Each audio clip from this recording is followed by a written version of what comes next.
your God power. Get everything you ever wanted and live the life of your dreams. The Master's Course. Copyright 2010 by Richard Lee McKim Jr. All rights reserved. Let the quest for knowing begin.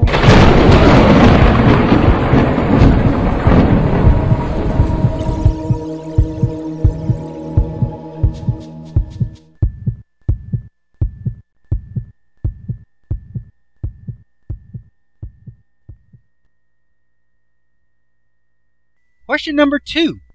What is the basis of a frequency?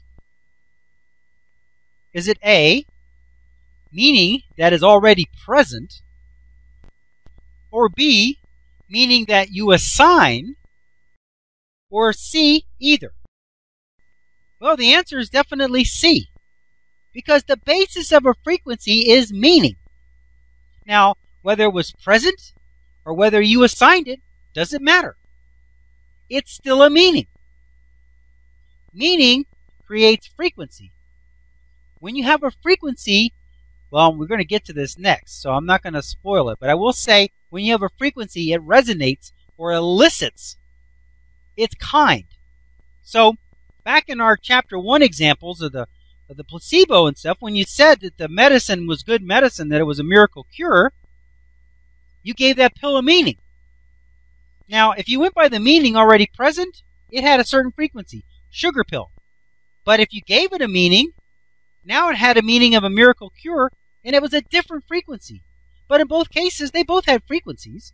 They had different meanings. So different meanings created different frequencies. So the basis of a frequency, bottom line, is meaning.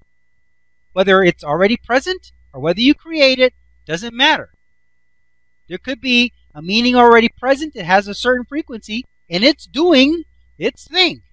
And you come along and say, I want a different result. So I'm going to change that meaning, and you do. And now it creates a new frequency, but it's still a frequency, but it's a different frequency. And now it's going to elicit and do a different thing. Still, it's a frequency. Still, it's created by meaning. So frequencies are created by meaning, whether they're present or whether you assign them. It's the same thing. Okay. Question number 3. Frequencies can be added together to form A, more complex frequencies, B, matter, C, the universe, or D, all. Well, I just gave this one away. I gave this away with answer number 1. It's D, all. Frequencies can be added together to create more complex frequencies. That's like the example of the song. You have an individual guitar, which has a certain frequency that it's creating, and you have a singer, which has a certain frequency that the singer is creating, and one from the drum and whatever, and you connect them all together, you blend them, you play them all at the same time, and you make a more complex frequency, but within that frequency, it still has its elements. So yes, they can be added together to make more complex frequencies. That's what the atom is. The atom is a combination of proton frequencies and a certain number of them, and neutron frequencies, a certain number of them, and electron frequencies, a certain number of them, all together form that particular atom. And then, if you take that atom and you connect it with other types of atoms, or even more of the same kind of atom, then you're forming a molecule, which is now an even more complex frequency, because it's a frequency created by its subparts, which are atoms, and they're created by the frequency of their subparts, which are neutrons and protons and electrons. You see how that works? Now you take that matter and you form it into a building or into an object, and the object itself, by its shape and its form, has a certain frequency. So yes, they can be added together to form more complex frequencies. Absolutely. Matter, I just covered that. You start from the beginning and you're forming electrons and protons and neutrons, forming atoms, forming molecules, yada, yada, yada. You formed matter. Okay. And C, the universe, I covered that in answer number 1. Every frequency, as it's added and more stuff is added in, Finally, you get the entire universe, which is a single frequency. The universe itself is like a song. It's one song, one verse, universe. One frequency is the entire universe. Okay. Question number 4. Frequencies form what into matter and circumstances? A, energy. B, stuff. C, cornstarch. Or D, rice. Well, frequencies form A, energy. Frequencies form energy into matter and circumstances. They don't form stuff or cornstarch or rice. Those are matter. Those are objects. Those are formed by a frequency, but it forms the energy into the parts, the atoms, the electrons, and what it needs to be to create the cornstarch, to create the rice, to create the stuff, to create matter, to create circumstances, to create the universe. Okay, so the answer is A, energy. Frequencies form energy into matter and circumstances. Okay. Question number 5.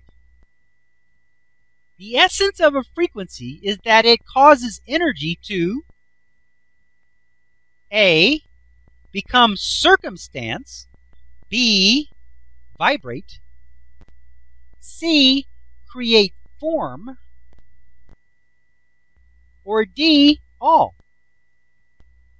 Well, the answer is definitely D, all. The essence of a frequency is that it causes energy to form circumstance, become circumstance. Absolutely. Frequencies are the basis of circumstance. Meaning is the basis of frequency, and frequency is the basis of the circumstance. Meaning creates the circumstance.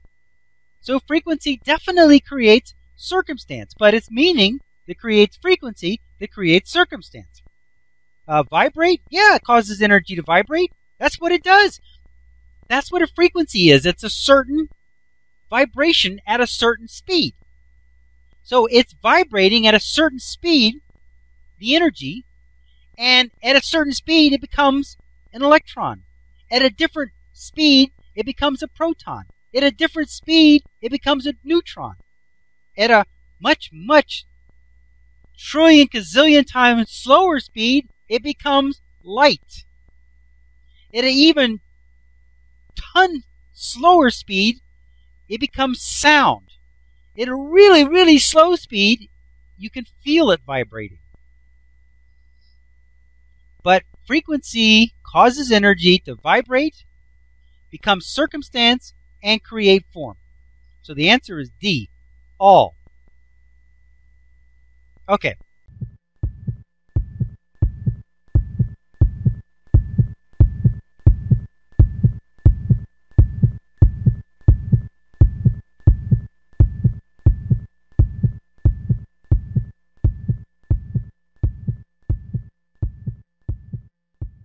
That was the end of chapter number 4. To continue, go to How to Use Your God Power, chapter number 5, the first segment, number 1. Let your quest for knowing continue.